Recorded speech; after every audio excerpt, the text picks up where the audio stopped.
GIT की smart class में आप सभी का स्वागत है। एमएस एक्सेल की इस क्लास में आज हम लोग सीखने वाले हैं रैंक फार्मूले के बारे में। देखिए, इसमें दो फार्मूला आपका दिया है रैंक में।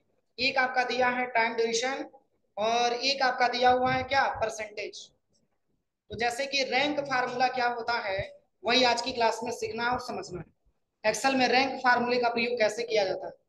तो जैसे कि इसका सबसे ज्यादा प्रयोग तब किया जाता है जब कोई कंपटीशन कराने के बाद और जैसे कि अवार्ड वगैरह आपको देना हो, तो इसके लिए जो है हम जो है रैंक फार्मूले का इस्तेमाल करते हैं। जैसे कि दो प्रकार की कंपटीशन होती है।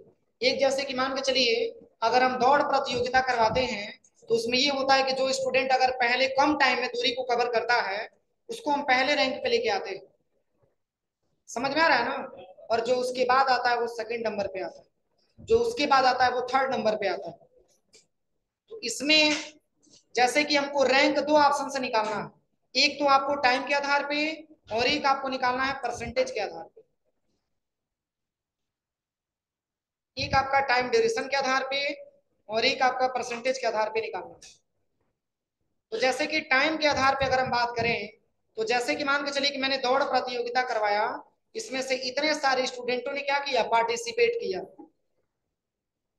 जिसमें राज ने 1 मिनट में अपनी दौड़ को कंप्लीट किया, अमन ने 5 मिनट में अपनी दौड़ को कंप्लीट किया और निकेश ने 10 मिनट का टाइमिंग ले लिया। जैसे कि एक एग्जांपल मैं बताऊं, जैसे कि मान के चलिए कि अपने इंस्टीट्यूट से लेकर के और स्टेशन तक मैंने दौड़ प्रतियोगिता कराया और उसमें मैंने ये बोला कि जो स्टूडेंट कम समय में दूरी को कवर करेगा उसको हम पहले रैंक पे ला करके रखेंगे और उसका हम पहला रिवार्ड देंगे। जो उसके बाद आएगा उसको सेकंड, जो उसके बाद आएगा उसको थर्ड देंगे। तो इसको निकालने के लिए मान के चलिए कितने सारे स्टूडेंटों ने पार्टिसिपेट किया, तो किसने कितना टाइमिंग में अपना दूरी को कवर किया। तो सबसे कम टाइम में किसने दौड़ा है, राज ने मात्र 1 मिनट में अपनी दूरी को कवर किया, तो इसको प्रथम स्थान मिला हुआ है। और वही इसके बाद से अगर हम देखें तो प्रवीण ने 4 मिनट में दौड़ा है तो इसको सेकंड स्थान मिला हुआ है। और इसके बाद से अमन ने 5 मिनट में दौड़ा है तो उसको थर्ड स्थान मिला हुआ है। समझ में आ रहा है ना। तो ये जो दूरी हम देखेंगे या ये जो नंबर हम देखेंगे, तो ये नंबर घटते से बढ़ते हुए क्रम में जा रहा है। समझ में आ रहा है ना, घटते से बढ़ते हुए क्रम में जाएगा। तो इसको हम असेंडिंग ऑर्डर बोलेंगे कि डिसेंडिंग ऑर्डर बोलेंगे, बोलिए। मतलब 1 2 3 4 5 ऐसे आएगा ना ये। तो इसको हम असेंडिंग क्रम बोलेंगे कि डिसेंडिंग क्रम बोलेंगे, असेंडिंग क्रम बोलेंगे। क्योंकि कम नंबर वाला पहले आएगा और ज्यादा नंबर वाला उसके बाद आएगा, तो इसको हम असेंडिंग ऑर्डर बोलते हैं। तो असेंडिंग ऑर्डर के लिए आपको 1 लेना होता है और डिसेंडिंग ऑर्डर के लिए आपको 0 लेना होता है। तो जैसे देखिए ये कैसे आपका निकलेगा, इसको हम यहाँ से सबसे पहले डिलीट कर देते हैं। इसको भी मैंने यहाँ से डिलीट कर दिया। अब देखिए, अब ये तो आपको हाथ से टाइप कर लेना है, सब में हाथ से टाइप कर लीजिएगा। जैसे कि मान के चलिए कि राज को दौड़ने में मात्र 1 मिनट का टाइम लगा, अमन को दौड़ने में मात्र 5 मिनट का टाइम लगा, निकेश को दौड़ने में 10 मिनट का टाइम लगा, आकाश को दौड़ने में 6 मिनट का टाइम लगा। ऐसे ही हम कैसे ये प्राप्त करेंगे कि किसका क्या पोजीशन है, कौन कितने नंबर के पोजीशन पे आया है। तो इसको निकालने के लिए सबसे पहले इक्वल करेंगे और यहाँ पे लिखेंगे रैंक और ब्रैकेट ओपन करेंगे। अब इसमें सबसे पहले नंबर दे रहा है ना, तो सिंगल टाइम ड्यूरेशन को हम सिलेक्शन करेंगे और नीचे कामा करेंगे। इसके बाद से ऑल टाइम ड्यूरेशन को हम एक साथ सिलेक्शन करेंगे। अब इसके बाद से फोर से फिक्स करेंगे और नीचे कामा। अभी मैंने आपको बताया है ये असेंडिंग ऑर्डर वाला है कि डिसेंडिंग ऑर्डर वाला है, असेंडिंग ऑर्डर वाला। तो इसके लिए हमको नंबर में क्या देना है, 1 देना है। असेंडिंग ऑर्डर के लिए आपको 1 देना है और ब्रैकेट को क्लोज करके क्या करेंगे, इंटर कर। अब इसी को ड्रैग एंड ड्रॉप करेंगे तो देखिए सबका अलग अलग पोजीशन आ गई। कोई दिक्कत इसमें।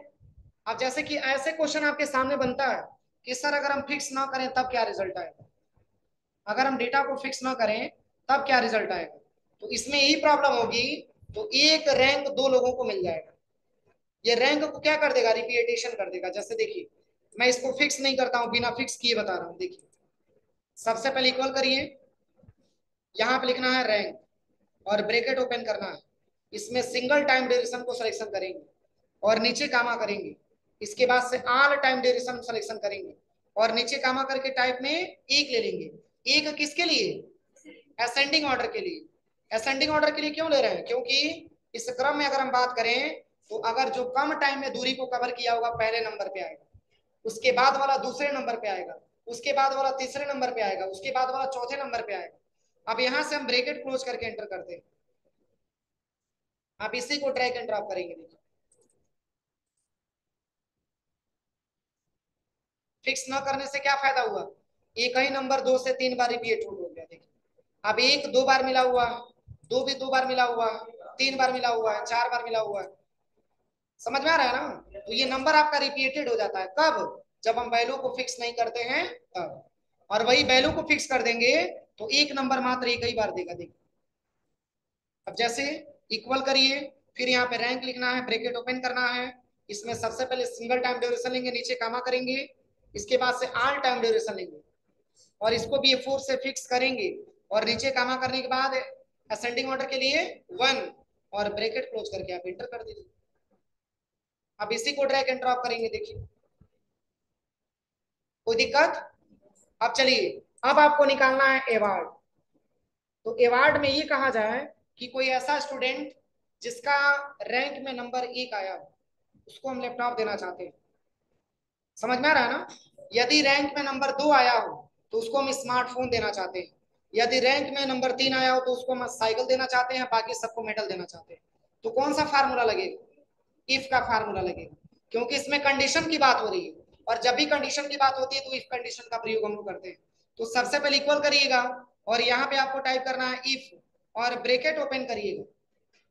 इफ का मतलब यदि, यदि किसी स्टूडेंट का रैंक में नंबर बराबर हो कितना के, 1 के, यानी कि कोई ऐसा स्टूडेंट है जो रैंक में नंबर कितना मिला है, 1 मिला हुआ है, तो उसको हम देना चाहते हैं डबल कामा में क्या, लैपटॉप। फिर डबल कामा क्लोज करिए, फिर नीचे कामा करिए, फिर यहाँ पे इफ लिखिएगा, ब्रैकेट ओपन करिएगा। यदि कोई ऐसा स्टूडेंट है जिसका रैंक में नंबर है कितना, तो उसको हम देना चाहते हैं स्मार्टफोन। फिर डबल कामा क्लोज, फिर नीचे कामा। यदि कोई ऐसा स्टूडेंट है जिसका रैंक में नंबर है कितना, 3, तो उसको हम देना चाहते हैं क्या, साइकिल। और बाकी सबको मेडल देना चाहते हैं। अब देखिए 3 बार मैंने ब्रैकेट ओपन किया है ना, 3 बार ब्रैकेट क्लोज भी करेंगे। देखिए ये मैंने इसके पहले भी बताया था कि स्टार्टिंग में और लास्ट में आपका ब्रैकेट मैच करना चाहिए। ब्लैक से ब्लैक मैच करेगा तो फार्मूला आपका क्या है, सही है। तो अब इंटर करेंगे तो रिजल्ट क्या आएगा, लैपटॉप आ जाएगा। देखिए अब इसी को ड्रैग एंड ड्रॉप करेंगे तो सारा रिपोर्ट आपके सामने है। कोई दिक्कत। अब यहाँ पे देखिए, ये फर्स्ट पाया है तो लैपटॉप मिला हुआ है, ये थर्ड पाया है तो साइकिल मिला हुआ है, बाकी ये तीनों में से कोई नहीं पाए हैं लोग तो इनको बस मेडल मिला हुआ है। बाकी ये सेकंड वैल्यू लाया तो इसको स्मार्टफोन मिला हुआ है। किसी को कोई दिक्कत। अब चलिए ऐसे ही अगर हमको ये पता करना हो, अभी तो ये मान के चलिए कि दौड़ प्रतियोगिता की बात हो गई। अब जैसे कि मान के चलिए कि स्कूल में कंपटीशन करवाया गया, सारे बच्चों का एग्जाम करवाया गया। अब उस एग्जाम में मान के चलिए कि किसी का 97% आया, किसी का 87% आया, किसी का 60% आया, किसी का 40% आया। तो इसमें हम किसको पहले स्थान पे लाएंगे, जिसकी परसेंटेज ज्यादा होगा। तो अब देखिए यहाँ पे कम से ज्यादा की तरफ बढ़ रहे थे, अब इसमें क्या होगा, अब ज्यादा से कम की ओर जाएंगे। क्यों, अगर इसमें अगर हम देखें तो मान के चलिए कि अगर कोई एग्जाम आप करवा रहे हैं तो जिस स्टूडेंट का 97% है उसको आप अलग स्थान देंगे, बोलिए, और 84 वाले को पहला स्थान दे देंगे, 97 वाले को पहले रैंक पे रखा जाएगा। क्यों, क्योंकि ये एग्जाम के बेस पे हो रहा है। अगर एग्जाम होता है तो एग्जाम में मान के चलिए कि किसी का अगर परसेंटेज बेहतर आ गया तो जिसका हाईएस्ट होता है उसको रैंक नंबर 1 पे रखते हैं, बाकी उसके बाद वाला सेकंड पे आएगा, उसके बाद वाला थर्ड पे आएगा, उसके बाद वाला फोर्थ पे आएगा। तो ये हमारा बढ़ते से घटते हुए क्रम में जाता है, लेकिन ये आपका क्या है, घटते से बढ़ते हुए क्रम में जाता है। तो इसके लिए मैंने क्या लिया था, असेंडिंग ऑर्डर के लिए क्या लिया था, 1 लिया था। और इसमें तो डिसेंडिंग ऑर्डर का प्रयोग होगा ना, इसमें क्या लेना होगा, 0। इसको निकालने के लिए सेम तरीका, इसमें भी परसेंटेज आपको लिख लेना है। इक्वल करेंगे, रैंक यहाँ पे टाइप करेंगे, ब्रैकेट ओपन करेंगे, इसमें सबसे पहले किसको सिलेक्शन करेंगे, परसेंटेज, नीचे कॉमा करेंगे, इसके बाद ऑल परसेंटेज। अब इसको भी ये 4 से फिक्स करेंगे और नीचे कामा करेंगे। अब बताइए क्या लेना है? जीरो। किसके लिए? डिसेंडिंग ऑर्डर के लिए हमको जीरो लेना है। तो यहाँ पे आप ले लीजिएगा जीरो और ब्रैकेट क्लोज करके आप एंटर करेंगे, ये रिस्पॉन्स आपके सामने आ जाएगा। सही है। अब ये 97 पाया तो थर्ड स्थान पे आ रहा है। क्यों? क्योंकि 98 इससे ऊपर है, 99 इससे भी ऊपर है। अब इसी को ड्रैग एंड ड्रॉप करिए। कोई दिक्कत किसी को? अब चलिए, अगर हम फिक्स नहीं करते हैं तब इसमें क्या रिजल्ट आएगा? देखिए सेम तरीका, सबसे पहले इक्वल करिए और यहाँ पे लिखना है रैंक और ब्रैकेट ओपन करिए, सिंगल टाइम सिंगल यहाँ पे परसेंटेज लेंगे, नीचे कॉमा करेंगे, इसके बाद से आल परसेंटेज F4 से फिक्स नहीं करेंगे। चलिए नीचे कॉमा करके टाइप में जीरो। किसके लिए? डिसेंडिंग ऑर्डर के लिए। और ब्रैकेट क्लोज करके आप इंटर करिए। अब इसी को ड्रैग एंड ड्रॉप करिए। अब बोलिए प्राइस किसको दिया जाएगा? प्राइस आपका कम पड़ जाएगा। देखिए फर्स्ट स्थान पे 4 स्टूडेंट आ गए। समझ में आ रहा है ना? इसलिए हम वैल्यू को क्या करेंगे? फिक्स करेंगे। तो यहाँ पे सबसे पहले इक्वल करिएगा, यहाँ पे आपको रैंक टाइप करना है, ब्रैकेट ओपन करना है और यहाँ पे सबसे पहले 1 सिंगल परसेंटेज ले लेंगे, नीचे कॉमा करेंगे और इसके बाद से आल परसेंटेज को सिलेक्शन करेंगे। आल परसेंटेज को सिलेक्शन करने के बाद F4 से फिक्स करेंगे। ये ट्रिपल सी का क्वेश्चन भी है कि अगर हम किसी वैल्यू को फिक्स करते हैं एक्सेल में तो क्या इंटरफेस हमको देखने को मिलता है। तो आप ये समझिए कि कॉलम से पहले और कॉलम के बाद डॉलर का सिंबल लग जाता है और नीचे कॉमा करेंगे, इसके बाद जीरो ले लेना। अब ब्रैकेट क्लोज करके आप इंटर कर दीजिए। अब इसी को ड्रैग एंड ड्रॉप कर देंगे। देखिए हो जाएगा। अब आपको निकालना है एवार्ड। तो एवार्ड कैसे निकालेंगे? सिंपल है, इक्वल करेंगे, इफ टाइप करेंगे, ब्रैकेट ओपन करेंगे, इसमें सबसे पहले क्या सिलेक्शन करेंगे? क्या सिलेक्शन करेंगे?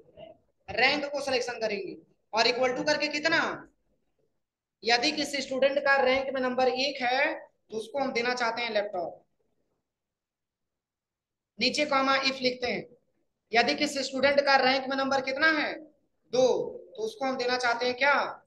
स्मार्टफोन। यदि कोई ऐसा स्टूडेंट है जिसका रैंक में नंबर कितना है? 3 है, तो उसको हम देना चाहते हैं क्या? साइकिल। और बाकी सबको मेडल देना चाहते हैं। और मैंने इसके पहले भी आपको पढ़ाया। देखिए अगर हम 4 बार क्राइटेरिया देते हैं तो 3 बार इफ का प्रयोग करते हैं। ये क्राइटेरिया टोटल कितने बार दिया जा रहा है? कितने बार दिया जा रहा है? 4 बार दिया जा रहा है। एक आपका मेडल के लिए, एक आपका स्मार्टफोन के लिए, एक आपका साइकिल के लिए और एक आपका लैपटॉप के लिए। 4 क्राइटेरिया दिया जा रहा है। तो इफ कितने बार लगा हुआ है? 3 बार लगा हुआ है। अब इंटर करेंगे तो ये रिस्पॉन्स आएगा। अब इसी को ड्रैग एंड ड्रॉप कर लेंगे। कोई दिक्कत किसी को? चलिए फार्मूला लिख लीजिए।